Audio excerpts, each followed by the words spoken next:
At some point in my life, I started to read parenting books because I wanted to become a better aunt. And the more that I read these parenting books, the more that I was like, wait, this is really good advice that I should really be using on myself. Doing this for myself would actually make my life easier. These ideas would work on me. So I started using some parenting ideas on myself, and it made my life easier. It made my relationship with myself better. It made it easier to get myself to do things.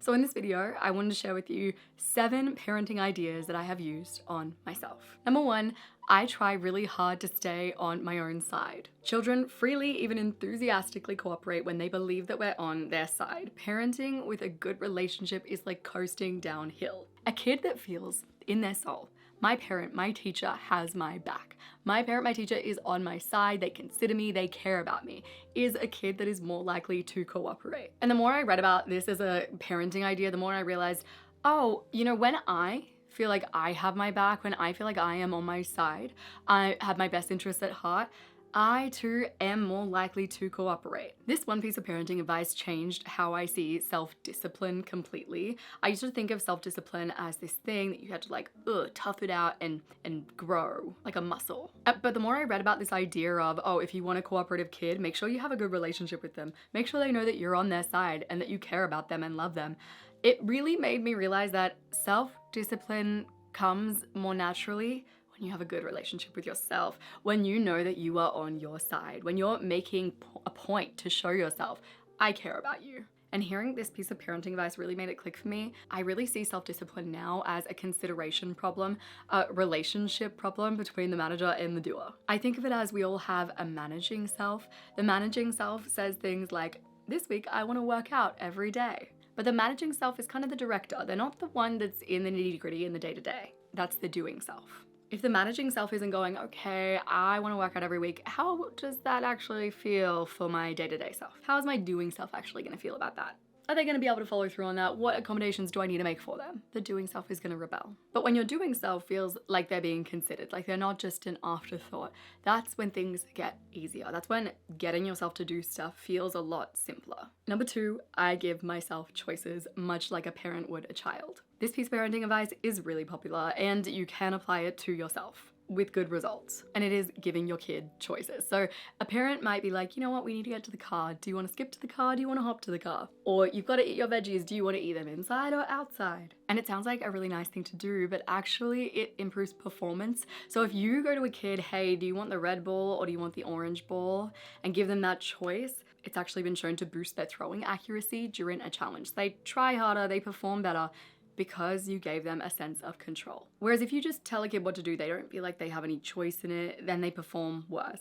And this applies to adults as well, which is why this is such good parenting advice to turn back on yourself. If I have a long, boring, for example, insurance form to complete, I might be like, okay, we don't want to do this, but it must be done. Do we want to do it in bed with a hot chocolate? Do we want to go out into the sunshine and do it? This is also a practice in what is called cognitive flexibility, which is basically just seeing different pathways to achieve the same goal. And the bigger your cognitive flexibility muscles are, the easier you tend to find life. You bounce back quicker, you're more strategic, you're more capable of handling complexity. So this idea also makes you a more capable person in general. Number 3, correction without frustration. Correction without frustration wins every time.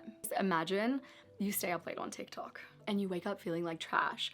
What response is going to be most helpful to that? A, what is wrong with you? Why didn't you go to bed on time? You need to stop doing this. Or B, neutral. You stayed up late, it happens. What stopped you from going to bed early? Let's do something about that. Frustration that is directed towards yourself, like you as a person being like, what is wrong with me, is so deeply unhelpful and such a time waster. It triggers a fight or flight response. It floods your brain with stress, which turns off your ability to problem solve because it feels really personal. But also I will say, this is probably the parenting idea that I try so hard to apply to myself.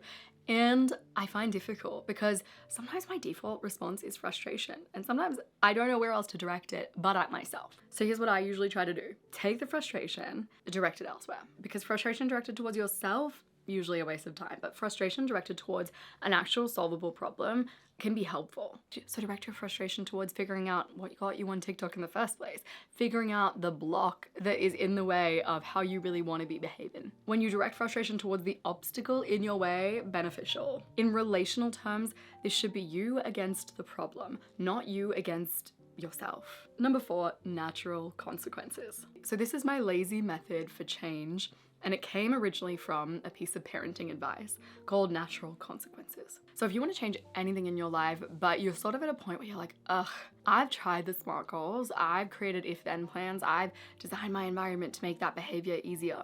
I've been putting in all this effort and I haven't really seen any natural or sustainable change in my life. This is the piece of advice that I would give to you. So there's this piece of parenting advice that says, if you want your kid to change, you need to let them experience the consequences of not changing. So for example, you have a 5-year-old and they're refusing to put on a warm coat before they go outside. They're saying, no, I don't want the coat, I want to wear my singlet. You go, okay, no worries, we're gonna go on a walk and you can wear your singlet. They then experience how painfully cold it is to be on this walk without their coat. And then their brain learns, oh, without a coat, I get cold. Therefore, they're more likely to wear their coat next time. Because their brain hasn't learned that association yet, we need to help them learn it by letting them experience natural consequences. And for some reason, as adults, we seem to really get that kids to learn need natural consequences. But when it comes to adults, we go, what adults need is a SMART goal. What adults need are if-then plans. What adults need is structure and discipline and willpower. And I'm not saying that those things aren't helpful. They have their time and their place. But sometimes what adults and grown-ups need is also natural consequences. This can be done in a super neutral and non-shamey way. For example, you can say to yourself, okay, I'm really sick of leaving my house a mess. Every morning I'm gonna wake up and I'm just gonna dial up my awareness of how messy my space is and how that mess really makes me feel. And then as I tidy, I'm gonna dial up my awareness of how it feels to have things back in their place and things feeling neater around me. Does it feel better? Do that for a month with zero pressure on yourself to change, just being like, my only job here is to raise awareness of the natural consequences of having a messy house, of the natural consequences of having a tidy house. This is a shame-free, lazy method of change. But the effects are slow, it's gonna take time. It's not as fun or exciting sounding as I've got a plan, I'm gonna change on Monday and by Monday I'll be a different person, because it's not really how it works. It works with your brain by tapping into the natural learning process. It doesn't suit everything, it's not for everyone, but I love using natural consequences as an approach to change that I'm sort of like, you know what, I don't have time to set a SMART goal for that. I'm just gonna raise awareness and then seeing what happens from there. Number 5, I use self-collaboration a lot. This idea is from a book called The Explosive Child, if that says anything about who this will be most helpful for. It's specifically for people who are more stubborn, people who are maybe more sensitive, easily frustrated, impatient. So in parenting world, if you've ever been in contact with a kid who might be called strong-willed or stubborn or all of the above, you can try parenting tactics like, well, you have to get ready on time or else punishment, and see how that works for you. But a lot of the time, that can be a miserable experience for the child and for the parent. But if instead you use the ideas from this book and you go, okay, my strong-willed child, you need to get ready on time every day. I know you hate getting ready. What can we do about it together? How can we work on this problem? Once again, it's us against the problem, not me against you. Immediately, things will soften and they'll feel more seen, and they might even have suggestions to throw at you, and you'll be able to work through this problem. This kind of parenting style also works well when you direct it towards yourself as a grown adult, especially if you think of yourself as like a strong-willed person. And this sounds like such an obvious thing to do. I would say most strong-willed people don't do this because they probably weren't raised this way or really taught to approach life in this way. Most strong-willed people will try to get themselves to change by going, this is what you need to do and this is when you need to do it. Really authoritarian style, discipline, just do it energy. Whereas if you use this idea from the author of The Explosive Child and you collaborate with yourself, you apply what I think of as a self-collaborative approach, things will be so much easier for you. The approach would be, step 1, self-empathy. So what's going on here? Why does this feel hard for you? Let's really get to the nitty-gritty. How does this make you feel? Step 2, why is it even still important to make this change in your life or to do this differently? And step 3, how do I come up with a plan that is self-empathetic, that actually does keep me in mind, that feels realistic for me and addresses what's hard for me? This is kind of like if idea number 1, being on your own side, had a baby with correction without frustration. It's a super tool. Number 6, reduce the number of toys in your environment. So in a 4-toy environment, the duration, manner, and complexity of a child's play with each item is twice as long as in a 16-toy environment. And the theory is that when you have 16 options in front of you, your brain starts to freak out and it goes, wait, what about that one? Maybe that one's that I want to play with. Maybe I'd have more fun over there.